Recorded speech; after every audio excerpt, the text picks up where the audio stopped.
자, 전국에 계신 수험생 여러분 반갑습니다.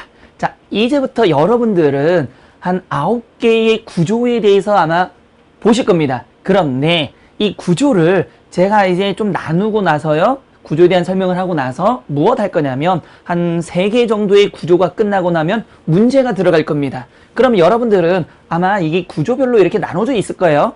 뭐 하나의 구조에 대해서 설명한 것도 있을 거고요, 2개의 구조를 같이 설명한 것도 있을 겁니다. 근데 3개의 구조가 끝나면 뭐가 나온다? 문제가 나올 거다라는 생각을 하시고 나눠놓은 구조를 여러분들이 듣고 나서 문제를 적용할 겁니다. 그러면 여러분들이 이게 내가 지금 시험을 보는 입장에서 굉장히 필요한 거구나, 이거를 제대로 할 수 있다라면 충분히 짧은 시간에 확실하게 답을 찾을 수 있겠구나 라는 생각을 분명히 여러분들 하시게 될 겁니다. 이해되셨나요?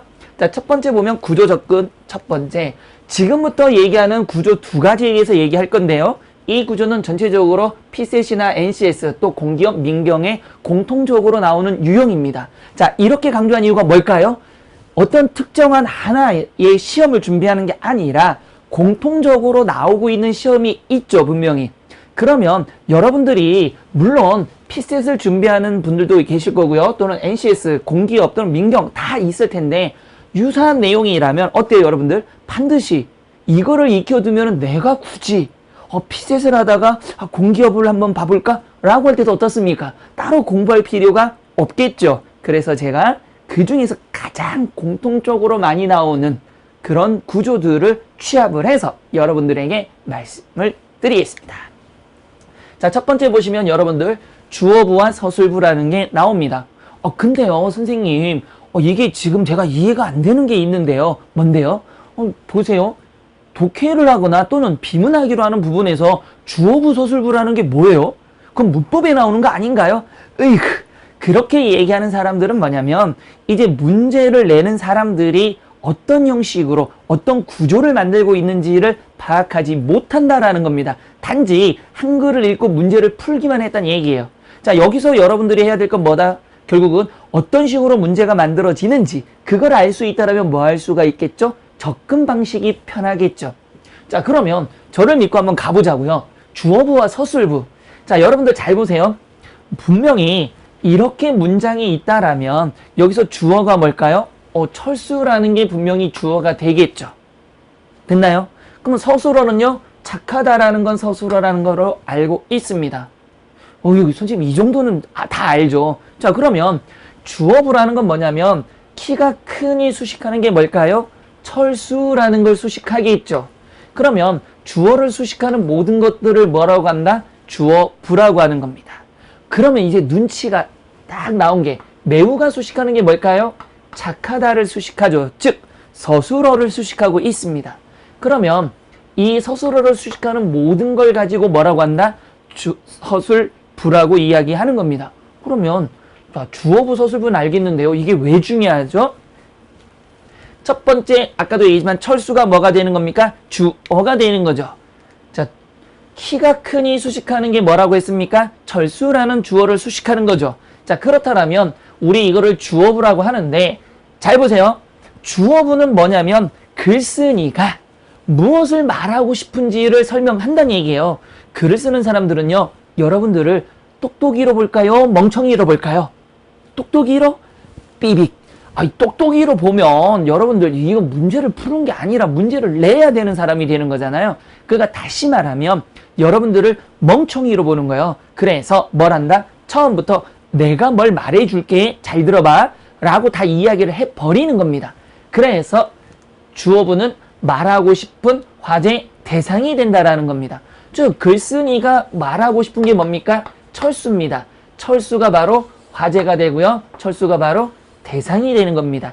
그래서 문제를 보면 여러분들 가끔 윗글에서 글쓴이가 말하고자 하는 화제로 적절한 것 하면 뭘 찾으면 된다? 주어를 찾으면 돼요. 또 대상으로 적절한 것 하면 뭘 찾으면 된다? 주어를 찾으면 돼요. 이해됐죠? 자, 두 번째, 착하다를 수식하는 게 뭐였죠? 매우였죠. 그러면 얘는 서술어였습니다. 그럼 매우는 서술어를 수식하니까 뭐라고 하는 거죠? 서술부라고 얘기했죠, 분명히. 그래서 이거를 서술부라고 얘기합니다. 그러면 주어부라는 거는 말하고 싶은 화제의 대상이니까 철수라는 대상에 대해서 말하고 싶어. 그러면 철수라는 화제, 철수라는 대상의 어떤 성질을 말하고 싶은 게 있겠죠, 분명히. 그래서 이거는 뭐가 된다? 화제 대상에 대한 성질, 특징, 속성이라고 이야기를 하는 겁니다. 그러면 성질을 보니까요, 철수라는 화제가 되는 사람의 성질이 어떻다? 착하다, 즉 긍정적이다. 다시 한번, 철수라는 대상에 대한 특징이 뭐다? 착하다라는 특징이 있다. 철수라는 화제 또는 철수라는 대상에 대한 속성을, 어떤 속성을 말하고 싶다? 착하다라는 속성을 말하고 싶다. 이렇게 이야기를 하는 겁니다. 이해되셨어요? 자, 다시 한번 강조하겠습니다. 주어라는 게 뭡니까? 말하고 싶은 화제의 대상입니다. 서술어는 뭐가 되는 거죠? 그 화제 대상에 대한 성질, 특징, 속성이 되는 겁니다. 이해되셨어요? 자, 두 번째. 그러면 하나의 문단에서 볼 때요, 여러분들. 첫 번째 문단, 이거랑 연결해 보면 여러분들, 아까도 얘기했지만 글 쓰는 여러분들을 똑똑이로 본다, 멍청이로 본다? 멍청이로 보니까 처음부터 다 얘기한다 그랬죠. 그러면 문단에서 볼 때요, 첫 번째, 두 번째, 세 번째, 네 번째 문단이 있다라면 어디에서 먼저 얘기해야 될까요? 그렇죠. 바로 첫 문단에 다 이야기를 해야 되겠죠. 그래서 첫 문단의 기능 굉장히 중요하겠죠. 자, 첫 번째, 첫 문단에서 앞부분은요, 주어부와 서술부를 제시한다라는 겁니다. 다시 말하면 글쓴이가 말하고 싶은 화제를 밝히고요, 그거는 어떤 성질을 갖고 있다라는 것까지 얘기를 해줍니다. 그래야 뭐가 되는 거죠? 읽자마자 아, 철수라는 인물에 대해서 말하고 싶은 거구나. 그렇지, 철수는 착하네. 그럼 앞으로 철수는 긍정적인 이야기들에 대한 글을 쓰겠구나. 철수는 긍정적 행위를 하겠구나. 이런 것들을 예측 가능하게 만든다라는 겁니다. 만약에 이런 걸 안 주면 뭐가 되죠? 글이 난잡해지겠죠. 그래서 처음에는 주어부와 서술부를 제시하는 겁니다.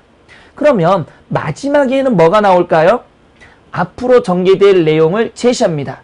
근데 중요한 건 바로 이 부분이죠. 주어부와 동일한 범주가 나온다라는 겁니다. 이게 무슨 말이냐면 여기 철수 얘기가 나왔어요. 그런데 뭐라고 막 읽었는데 뒤에 보니까 영희 이야기로 끝나고 있다라면 여러분들은 지금 글을 잘못 읽은 겁니다. 왜? 처음부터 약속을 뭐라고 했습니까? 누구에 대해서 이야기하겠다? 철수에 대해서 이야기하겠다고 약속을 했죠. 그런데 앞으로는 영희에 대해서 말할 거야. 이러면 어떻게 돼요? 지금 뭔가가 안 맞고 있는 거죠. 그러니 이럴 때는 뭐가 된다? 내가 글을 잘못 읽고 있다. 분명히 어디에선가 잘못되고 있다. 이렇게 생각을 하셔야 됩니다. 물론 철수 얘기가 나오고 여기 영희 얘기가 나올 수도 있어요. 어떤 경우에 한해서 중간에 뭐가 나온다면요, 역접이 나온다라며. 그런데 이것도 재밌는 게 역접이 나온다 하더라도 거의 대부분은 철수의 특징이 착하다라면 역접은 철수의 특징이 안 착하다라는 내용이 나오지, 철수에서 갑자기 영희로 나오는 경우는 극히 드뭅니다. 그런데 이 시험들을 보면 가끔씩은 그 논리가 모자란 사람들이 문제를 내다 보니까 철수 얘기에서 영희 얘기로 나가는 경우도 있지만 그런 경우는 아주 드물다. 그러니까 여러분들은 앞에서 철수라고 찾았으면 뒤에 읽었을 때 영희가 나오면 나는 글을 잘못 읽었다. 누가 나와야 된다? 철수 이야기가 나와야 된다. 만약에 철수에 대해서 긍정적 얘기를 했다라면 여기 역접이 없다라면 뭐가 나올까요? 긍정적 얘기가. 만약에 역접이 보인다라면 반대이기 때문에 철수에 대한 부정적 이야기가 앞으로 전개될 거다.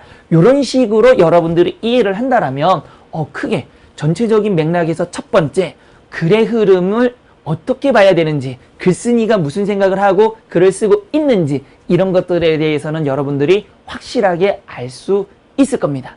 이해되셨나요?